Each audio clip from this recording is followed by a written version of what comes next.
Bonjour et bienvenue dans cette 12e vidéo de la série de formations gratuites sur Adobe Photoshop.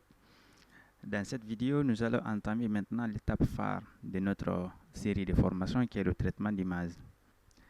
Dans cette vidéo, je vais vous apprendre à l'utilisation des outils de la colorimétrie pour donner un environnement optimal à vos deux sujets différents, c'est-à-dire le modèle que vous avez détouré et le fond que vous avez importé pour que les deux puissent refléter un effet réaliste.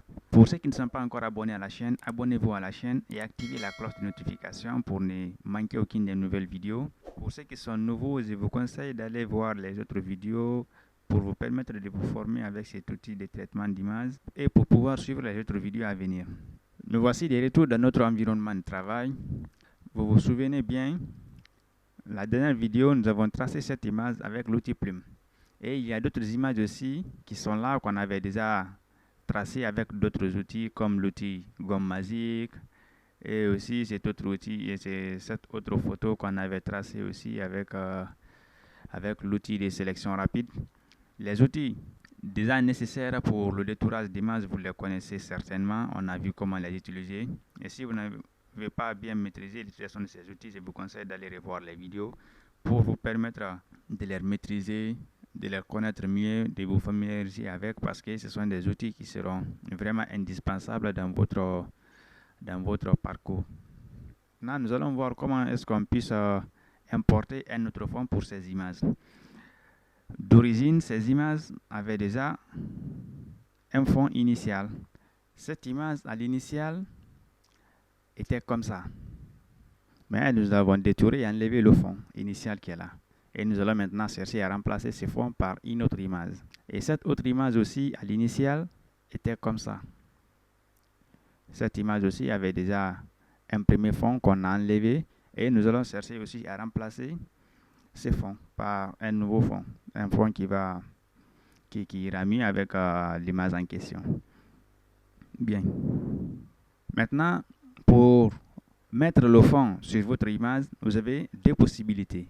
Soit vous pouvez importer le fond directement dans le document courant ici, ou bien vous pouvez ouvrir le fond dans un nouvel onglet et glisser votre image dans ce nouveau onglet que vous avez créé pour l'image, pour le fond en question. Nous allons d'abord utiliser la méthode d'importation. Nous allons choisir un fond pour notre premier bonhomme qui est là. Vous allez venir au niveau des fichiers, importer et incorporer. Nous avons dit importer et incorporer va importer l'image dans nos documents. Pour plus d'explications sur la différence entre importer et incorporer, importer et lier, il y a une vidéo qui est dédiée à cela sur la chaîne, vous pouvez aller voir. Je vais prendre pour exemple cette image et ensuite je vais l'importer. Bien, voici mon image. Je vais d'abord valider l'importation. L'importation est validée. Ensuite, notre nouveau fond qui a été importé ne prend pas tout mon document au complet. Pour que le nouveau fond puisse remplir le document au complet, nous allons effectuer une transformation manuelle pour redimensionner l'image. Et pour ça, on peut venir au niveau des éditions, transformation manuelle, où on fait CTRL-T. Comme ça, nous avons déjà les bordures de redimensionnement qui sont actives sur la photo. Ensuite, on peut redimensionner notre image. Je peux tirer par là jusqu'à remplir. Avec les nouvelles versions, déjà, le redimensionnement garde la proportion de l'image, c'est-à-dire la proportion du ratio largeur sur hauteur. La dimension qui sera prise pour la largeur sera automatiquement ajustée pour être compatible à la hauteur pour ne pas que l'image soit déformée. Mais avec les anciennes versions, si vous voulez que le redimensionnement ne gâte pas la proportion de votre image, il fallait enfoncer la touche Shift pour que le redimensionnement se fasse bien. Mais maintenant, si vous enfoncez la touche Shift à partir de la version CC 2019, si vous enfoncez la touche Shift et que vous voulez redimensionner l'image, là, ça va gâter la proportion de l'image. Là, les deux valeurs longueur et largeur ne seront pas modifiées en même temps avec une proportion normale. Mais avec les nouvelles versions, Vous n'avez pas besoin d'enfoncer Shift pour faire cette modification. Elle est déjà activée par défaut. Mais si vous enfoncez Shift, cela veut dire que vous voulez par exemple modifier seulement la largeur, pas la hauteur. Ou bien vous voulez seulement modifier la hauteur, pas la largeur. Dans les anciennes versions, il fallait enfoncer Shift pour que la hauteur et la largeur soient redimensionnées au même moment pour garder une bonne proportion de l'image. Mais avec ces nouvelles versions, tel n'est plus le cas. On peut redimensionner l'image sans enfoncer Shift et garder une très bonne proportion de notre image. Nous allons remplir notre document, voilà comme ça. Et ensuite, moi j'aimerais que la route qui est là apparaisse dans mon image. Donc je vais faire glisser un peu la photo vers le haut. Ensuite, je valide la transformation. Une fois que je valide, qu'est-ce qui se passe? Le fond masque notre modèle et pourtant, c'est cette image-là que nous devons utiliser comme le fond. Pas cette image-là qui sera notre image principale. Il y a déjà notre modèle qui est là qui sera au premier plan. Et pour cela, on a déjà dit, il faut mettre ces calques au premier plan. Il faut mettre ces calques au-dessus du calque d'arrière-plan. Donc, nous allons faire glisser le calque du modèle vers le haut. Et comme vous pouvez le voir, notre modèle apparaît maintenant sur le fond. Bien, ça c'est une méthode qu'on puisse utiliser pour importer le fond dans le document du modèle en question. Notre bonhomme, on peut lui déplacer, l'envoyer à une position qu'on veut, soit on peut la maintenir initialement à sa position initiale. Maintenant, pour notre job, la mission serait quoi? C'est de faire de sorte que l'image d'arrière-plan qui est là ait les mêmes configurations colorimétriques que notre modèle. C'est ça, au fait, le traitement d'image. Pour que quand on voit la photo, qu'on ne sent pas que c'est ici un montage, c'est un trucage. Vous pouvez bien voir que l'image que j'ai choisie ici est bien ensoleillée. C'est bien ensoleillé, la température est chaude ici. Et notre modèle aussi, dans notre image, dans l'image de notre modèle, la température aussi est chaude. C'est-à-dire, il y a une coloration éclairée dans toutes les deux images. Là, nous n'aurons pas beaucoup de difficultés pour traiter cette image. Comme ça, déjà, il y a des outils, des réglages qui sont déjà disponibles sur Photoshop que vous pouvez utiliser pour faire ces arts de configuration. On peut utiliser la luminosité, on peut utiliser la balance des couleurs, on peut utiliser la teinte de saturation et ainsi de suite. Si vous avez besoin de modifier la luminosité, rendre plus clair ou un peu sombre l'image, il y a la courbe qu'on peut utiliser, il y a la luminosité qu'on peut utiliser, il y a aussi le paramètre. Ces paramètres-là, je vais les montrer, on les retrouve ici au niveau des images, réglages, niveau, courbe, exposition. Ces quatre premiers réglages font à peu près la même chose, sauf que ils ont un niveau d'éclairage, un niveau de paramétrage plus avancé l'un par rapport à l'autre. Avec la luminosité et le contraste, nous allons jouer sur notre fond à travers la luminosité et le contraste. Si je vais diminuer la luminosité, voilà, je vais assombrir mon fond, ou bien si je vais augmenter pour plus éclairer. Nous avons aussi le contraste qui est là. Donc nous pouvons utiliser aussi pour accompagner et donner une couleur plus vive à la luminosité. Je vais annuler ça, vous avez vu l'aspect. Je reviens encore au niveau des images, réglages. Nous avons le niveau. Le niveau va déterminer le niveau colorimétrique de la couche RVB, c'est-à-dire le niveau de couleur rouge dans la photo, le niveau de la couche verte et aussi le niveau de la couche bleue dans la photo. Le premier point qui est là représente la couche rouge, le second la couche verte et la couche bleue. Vous pouvez modifier ces différentes couches pour donner un éclairage à votre image.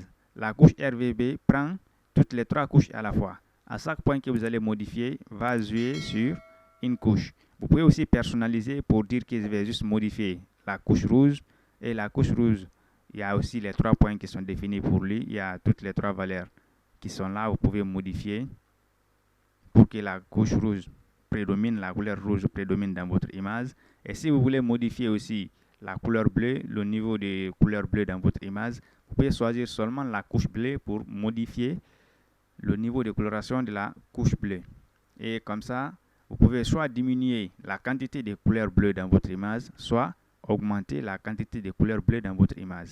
Mais si vous prenez par exemple la couche RVB va prendre toutes les 3 couches en compte à la fois. Bien, ça c'était avec le réglage des niveaux. Image, toujours réglage. Nous avons aussi la courbe. La courbe fait à peu près la même chose que le niveau. Sauf que cette fois-ci, on peut définir des points de courbure dans notre courbe. Nous avons aussi la couche RVB qui englobe les 3 couches colorimétriques. Nous avons aussi les couches personnalisées, les couches séparées, rouge, vert, bleu.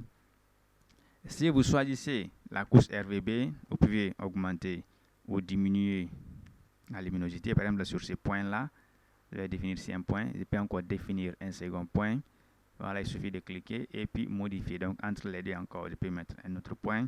Donc là, je peux modifier la courbe colorimétrique de mon image. Vous pouvez définir plusieurs points et modifier votre image. Donner un effet colorimétrique qui peut correspondre à un bon résultat. Il faut toujours chercher à aboutir à un très bon résultat pour que votre traitement d'image puisse réussir. Il y a aussi l'exposition. L'exposition, toujours, c'est à peu près la même chose. Éclairer, assombrir, il y a le décalage, il y a la correction gamma, et ainsi de suite.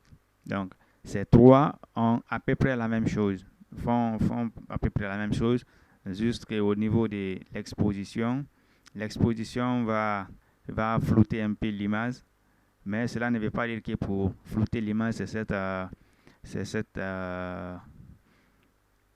ces réglages d'exposition qu'il faut utiliser. Il y a déjà les filtres de flou qu'il faut utiliser pour ça. Maintenant, nous allons travailler sur notre image pour faire correspondre notre modèle au fond. Le modèle et le fond doivent avoir le même environnement. Ils doivent être au même niveau de la coloration. Par exemple, notre modèle ici, si vous regardez bien notre modèle, la couleur de peau est jaunâtre. Je ne sais pas si vous avez bien remarqué, mais la couleur de sa peau est jaunâtre.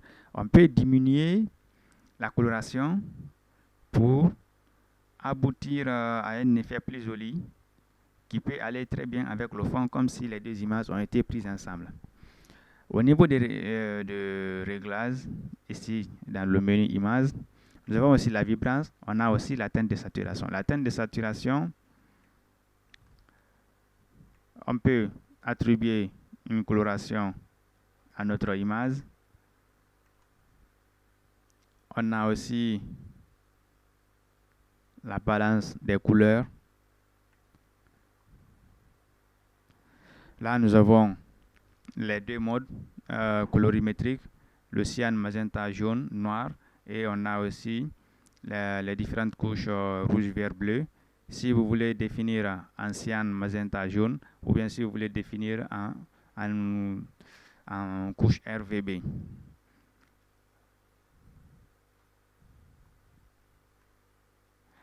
Donc, à vous de voir et faire les réglages nécessaires pour donner un environnement plus joli et plus adapté à votre image. Il faudrait que le modèle et le fond soient ici dans un environnement, les 2 images se fusionnent bien. Maintenant, nous allons faire quelques réglages pour que notre modèle et notre fond soient au même niveau de coloration. Image, réglage, je vais jouer sur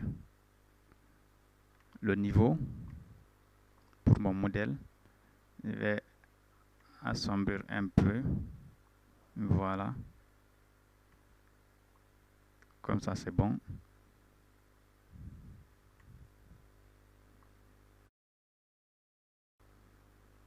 Et aussi pour mon fond, je vais jouer sur son niveau. CTRL L pour accéder facilement au réglage des niveaux.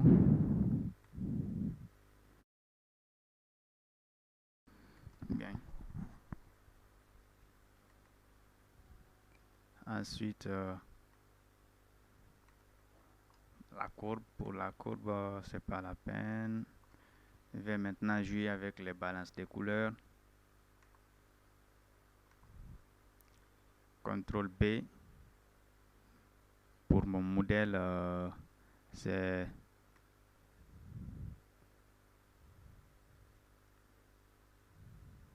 ok. Pour mon modèle, il y a trop de couleurs jaunes. Je vais prendre mon fond et faire la même chose, augmenter un peu la couleur jaune. CTRL B pour la balance des couleurs. Donc, je diminue le rouge, je viens vers le cyan et je diminue la couleur jaune. Je continue, je diminue encore le bleu, je viens vers la couleur jaune, comme ça. Et si j'ajoute maintenant du rouge, là ça sera brillant. Vous pouvez voir l'effet tout de suite que, voilà.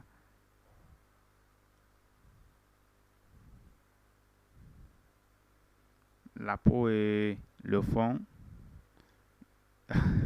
ils ne doivent pas forcément être les mêmes, mais il faudrait que, parce que, bon, on ne peut pas dire que la peau d'une personne soit forcément identique à la couleur de son environnement, ça c'est un peu absurde, mais il faudrait que l'effet colorimétrique, comment je vais vous expliquer ça, l'atténuation de son fond, l'éclairage de la personne soit identique à l'éclairage du fond. Voilà. Il faudrait que les deux éclairages soient conformes au fait. Et pour ça, je vais passer aussi sur mon modèle. Pour faire ça plus facilement, il y a les calques de réglage qu'on va découvrir plus tard. Ça va beaucoup nous aider pour faire ces niveaux de réglage. On va utiliser la teinte de saturation. Bon, en utilisant la teinte, ça sera pas cool, ça va complètement gâter notre modèle. Nous allons prendre par exemple filtre photo, ça sera pas cool. Densité 25%, on diminue, on augmente, c'est pas trop cool. Bon, avec les calques de réglage, ça serait plus cool, mais là, comme ça, c'est pas bon. Bien. Maintenant qu'on a un peu paramétré ces deux, nous pouvons fusionner les deux calques pour que nous puissions leur donner la même modification, le même réglage à la fois. Donc pour fusionner ces deux calques, vous avez la possibilité de les sélectionner. On sélectionne les deux calques et vous faites CTRL E. Soit vous les sélectionnez, vous faites clic droit et vous cliquez sur fusionner les calques. Où ça se trouve? Fusionner les calques. Bien. Comme ça, les deux calques sont fusionnés en un seul. Et vous pourrez maintenant apporter différentes modifications à ces seuls calques qui va répercuter la même modification à la fois sur le fond et sur l'image de notre modèle. Comme déjà, ils sont tous réunis maintenant en un seul calque. Teinte de saturation, correspondance des couleurs. Ok, on peut choisir ici un filtre. Moonlight, soft warning. Ok, j'espère que là, c'est filtré plus cool. Et puis, je valide. Maintenant, nos deux images sont bien conformes. Donc, on peut se limiter là pour cette image. Et puis maintenant, enregistrer l'image. Une fois que vous avez fini de travailler avec une image, vous pouvez l'enregistrer maintenant au format JPEG. Si vous n'avez plus besoin de la modifier plus tard, vous pouvez l'enregistrer au format JPEG. Ou bien vous pouvez garder un fichier au format JPEG et un autre au format PSD au cas où vous aurez besoin de revenir dessus pour apporter certaines modifications. Maintenant, je vais faire CTRL-ALT-S, enregistrer sous. Je vais lui donner un nom et choisir le format JPEG. Bien. Je vais donner ça traitement 1.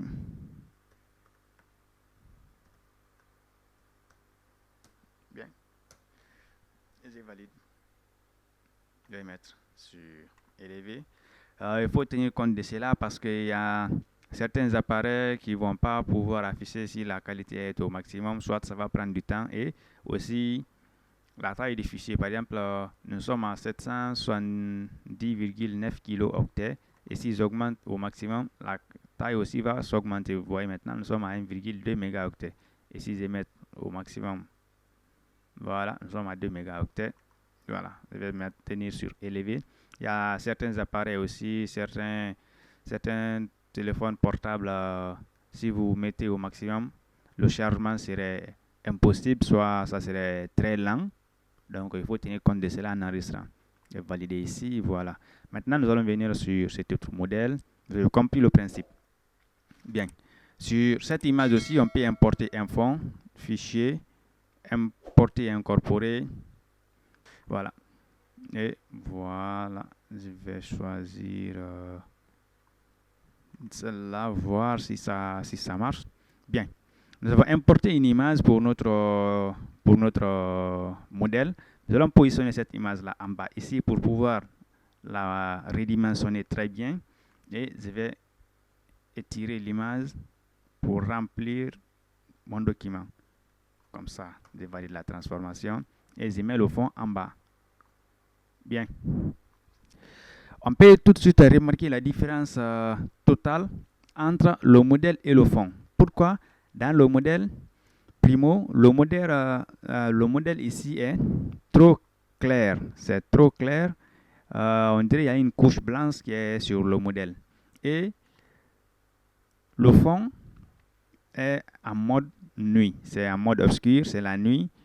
Là, nous avons un effet de lumière sombre, mais sur le modèle nous avons un effet de lumière éclairée et puis voilà, avec une couche blanche qui ne va pas du tout avec le fond. Mais là on peut effectuer certains traitements pour que ces deux là puissent être voilà, l'expression me manque, pour que ces deux images puissent vraiment être optimal ensemble, être joli à voir. Parce que comme ça, si vous montrez à quelqu'un, il saura automatiquement que vous avez truqué cette image et que cette photo n'a pas été prise là. Ce n'est pas du tout cool ça. Il faudrait que la personne se pose d'abord la question, est-ce que l'image là, elle a été prise ici ou pas? Que ça soit un peu difficile à détecter. Même si, voilà, parfois on finit toujours par découvrir, mais il ne faudrait pas qu'on découvre dès la première vue que oui, cette image, bon, c'est pas sa place, elle a été importée, ainsi de suite. Bien, quelles modifications pouvons-nous apporter alors à cette image? Allons-nous assombrir notre modèle ou bien nous allons éclairer notre fond? Quel que soit le niveau d'éclairage qu'on va apporter à notre fond, il n'y aura pas la couche blanche que le modèle a. Donc, notre modèle, nous allons enlever cette couche blanche. Et pour enlever cette couche blanche, nous allons utiliser le réglage des niveaux pour assombrir. Je vais diminuer l'éclairage. Voilà, vous voyez que ça s'assombrit bien. Excusez-moi. Ok, là, ça passe. On pourrait faire la même chose avec le fond, mais augmenter cette fois-ci. Vous voyez là, ça allait être plus clair. Ok. Et voilà. Mais comme ça, c'est pas cool parce que notre modèle est devenu sombre et notre fond est devenu clair. Là, c'est l'inverse. Bien. Comme ça, ça passe. Maintenant, il y a encore une différenciation des couleurs. La couche jaune domine beaucoup dans notre modèle par rapport à notre fond. Maintenant, pour résoudre ce problème, on peut augmenter la couche rouge sur le fond et diminuer la couche rouge sur notre modèle. Comme ça, les deux vont se rencontrer à un niveau plus optimal. Bien.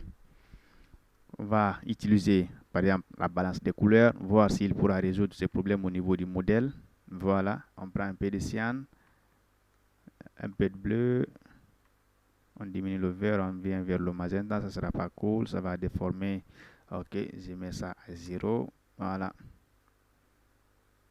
Bon, là, la balance des couleurs ne résout pas mon problème au niveau du modèle. Je vais aller au niveau de la courbe. CTRL M. Image, réglage, courbe. Avec la courbe, je vais jouer sur la couche rouge et la couche verte, voir si j'aurai ce que j'ai besoin. Je diminue la couleur rouge et voilà. Je diminue la couleur rouge. Ensuite, la couleur verte, je vais voir. Je vais diminuer un peu. Oh non, trop, c'est pas bon. Ok. Bon, notre peau, la couleur de notre, la peau de notre modèle commence à être jaune, à être vert. Je n'aime pas ça, je n'aime pas ça, je n'aime pas ça. Ok. Je vais jouer avec le bleu, voir. Bon. Je vais pas donner une couleur bleue à mon modèle, surtout sa peau. Le costume, ça va, mais la peau, non. Ok. Alors, je vais maintenir le modèle à ce niveau et jouer avec maintenant le fond. Vous voyez là, il n'y a pas de réglage standard, il n'y a pas de réglage défini pour dire que forcément pour cette image, il faut utiliser la courbe. Ou bien forcément pour cette image, il faut utiliser la balance ou la teinte de saturation, soit le mélange de couches, et ainsi de suite. Non, il faut chercher les bons réglages pour paramétrer et avoir un résultat optimal entre le fond et le modèle. Il n'y a pas ici de réglage standard, je vais toujours vous le répéter. Bien, là maintenant, je vais jouer avec le niveau et augmenter le niveau d'éclairage au niveau du fond. Ensuite, je vais jouer sur sa courbe bleue ou sa courbe vert. Je vais voir sa couche verte. Là, ça ne me plaît pas. On va voir avec le rouge. Avec le rouge, est-ce que j'aurai un bon résultat? On va voir. Bon, bah là, j'espère que là, comme ça, il n'y a pas assez de différence entre son costume et le fond. Je peux valider ces premiers réglages et vérifier si la balance des couleurs peut m'aider toujours avec le fond. Et diminuer le rouge, j'augmente. On va augmenter, voir. J'augmente la couleur jaune. Le vert, je vais diminuer. Hop. Ça ne donne pas ce que je veux forcément. Ça ne donne pas pas forcément. Bon. Là, je mets ça à 0. Encore à 0. Je vais revenir en arrière. Ok. Jaune, bien. Le vert, non. Reste à 0. Le cyan. Ok. Ça va mieux, non? Ok, pas de problème. Image, réglage. On va venir au niveau de la mélange des couches ou la balance des couleurs. Non, teinte de saturation cette fois-ci. Teinte. La teinte, on va voir si la teinte pourra nous apporter autre chose de nouveau. Ok. Je n'aime pas ça. On va voir avec la luminosité et contraste. Diminue ça. Augmente. Bon, ça donne pas ce que je veux. Bien, je vais fusionner les deux, mais cette fois-ci, je vais les transformer en calque dynamique. Je fais clic droit, convertir en objet dynamique. Si je convertis cela en objet dynamique, cela va me permettre, plus tard, si j'enregistre ces fichiers au format PDF, de modifier les deux images séparément. Lorsque je double-clique sur cette vignette d'objet dynamique, j'aurai ici mes deux calques séparés. Comme ça, je pourrai modifier le modèle à part et aussi je pourrai modifier le fond à part. Là, c'est l'utilité des objets dynamiques. On pourra modifier chaque calque à part, mais dans le document original, ils seront fusionnés en un seul calque. Maintenant, je vais appliquer le réglage mélangeur de couches. Mélangeur de couches. Est-ce qu'il aura son utilité là?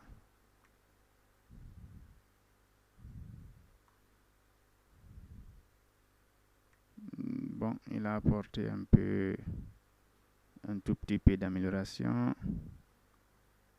Ok, ça passe. On va utiliser aussi cette autre couleur, correspondance des couleurs.